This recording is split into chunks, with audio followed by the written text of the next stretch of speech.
as convinced as I was that day, going out in 1998, that we were going to win it because we couldn't lose it. And Padjo in the dressing room didn't take centre stage. He let kind of some of the older guys, I can remember myself, Johnny, Brian would have been very vocal, but we got around to the likes of the Paul Carrolls and the Niall Claffeys and that kind of thing, and it was basically, this has to be won. You know why it has to be won, and it was kept out of earshot of Joe. And it was just an amazing feeling because you knew from a long way out that you were actually going to win it. And when the final whistle went, you know, I suppose it does bring home to you what a parish team and what a town team actually means, because it was so emotionally charged. I'll never forget the dressing room afterwards, you know, with Joe and Martin Doherty there. It was just the weight of relief after winning that game.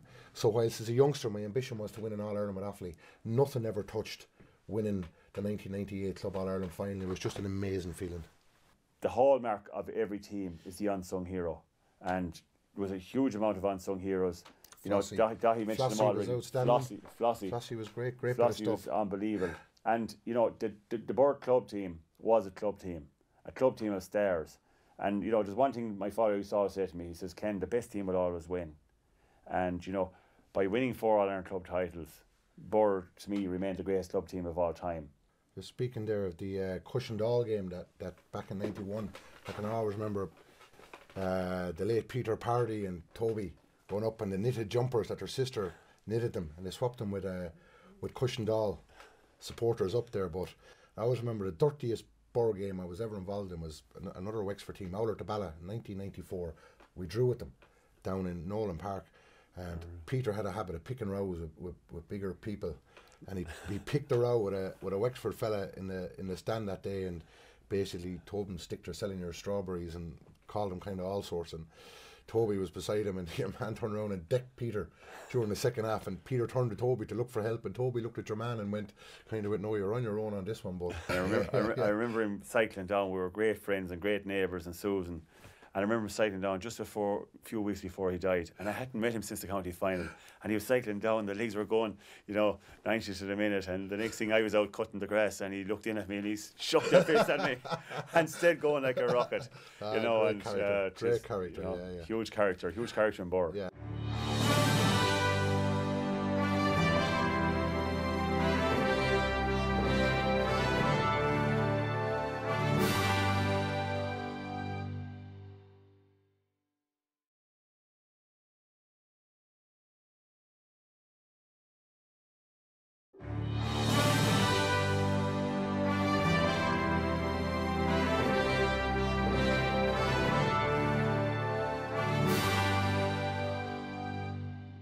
Well, from my perspective, I think it's fairly easy. My mum and dad were probably the main instigators in my career, and my dad obviously hurled all his life at Coolderry, but just moved inside the border of Birr then, and we went to the national school in town.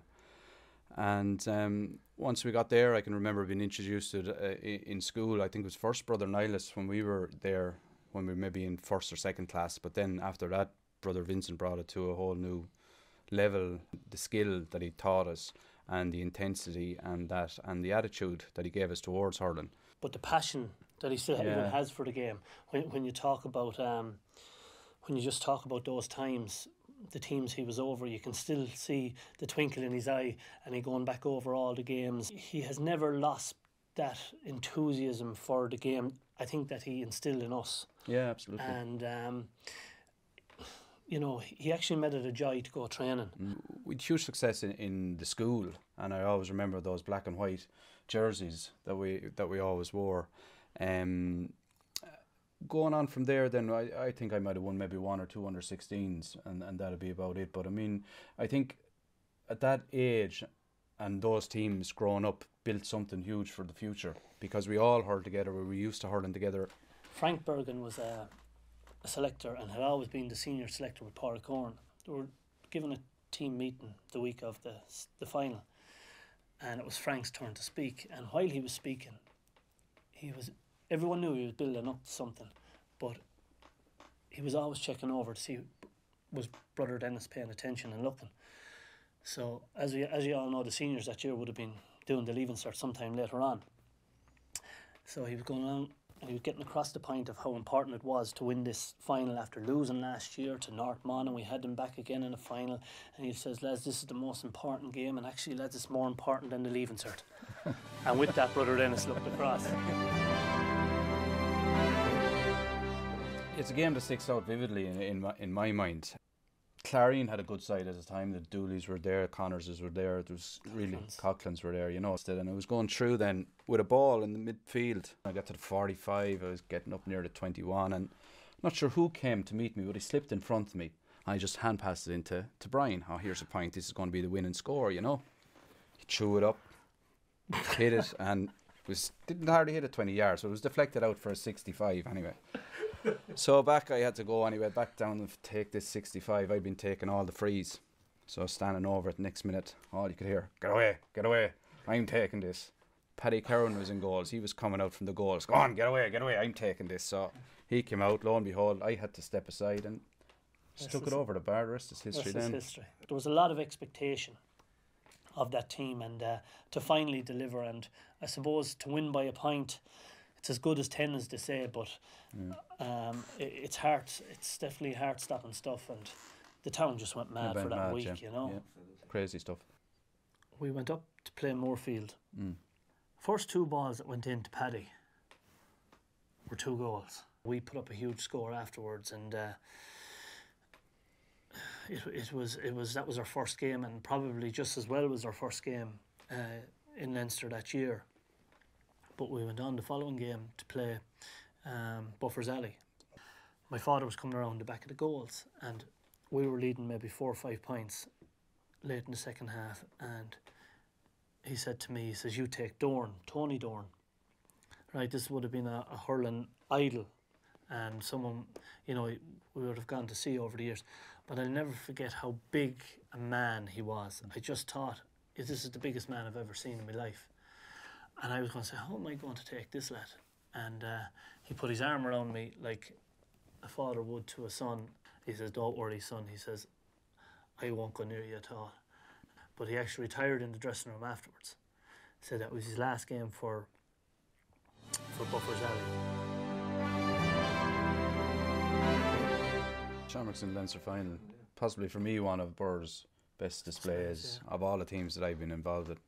That day we just completely outran them. Team of the great Fennelly brothers, and that they'd won I don't know how many Leinster titles at that time, but just that day in Portlaoise everything just went for us, and the determination that was shown there, and it was really the coming of age probably of a lot of lads. Cushendall was a tricky assignment going up there, but I think actually the whole town got a great buzz out of going up. Like, people went up the night before, there were busloads going, and like as a typical Antrim team, they never feared anyone coming up from Offaly, and made it really tough for us. But the other matches then were a draw, wasn't it? With Cashel Kilcormac, then in Kiltormer was a draw, went to a replay, was a draw again, went extra time, was a draw, and then had three matches when we were sitting back, you know, trying to get ourselves focused. Probably stood to them in the long run, you know. Definitely, the 3 games brought them to a new level, and we went back, and you know, we didn't hurl well on the day after. No, you know, there's no point in saying any different. Well, to win your first, definitely. But to win it the year after you won the All Ireland, and I'll never forget the late John Pilkington. The day we beat Limerick and we were back in the Davenport, and I remember coming down from getting changed up in the room, and John was a man of few words, but he just turned around and he said, now for the county. And I was thinking to myself, well, we'll celebrate this first, you know. And don't forget, we hadn't won a county title since 91 either, like, you know. So it was 3 years, and from 94 it was 3 more years again, you know. Like, when you talk about the good teams and good players we had, there was still a 3-year gap between the first 3 county titles that we won. But I suppose the thing that stands out is once we got out of our county, we really progressed. We went and we played the Munster champions Kilmallock. You know, and there was even great rivalry that time, not even so much between the 2 clubs, but between the 2 counties. Yeah, between the 2 counties, Limerick and Offaly meeting again, and then the fashion that Birr beat Kilmallock in the last 5 minutes, a correlation to the way Offaly beat Limerick.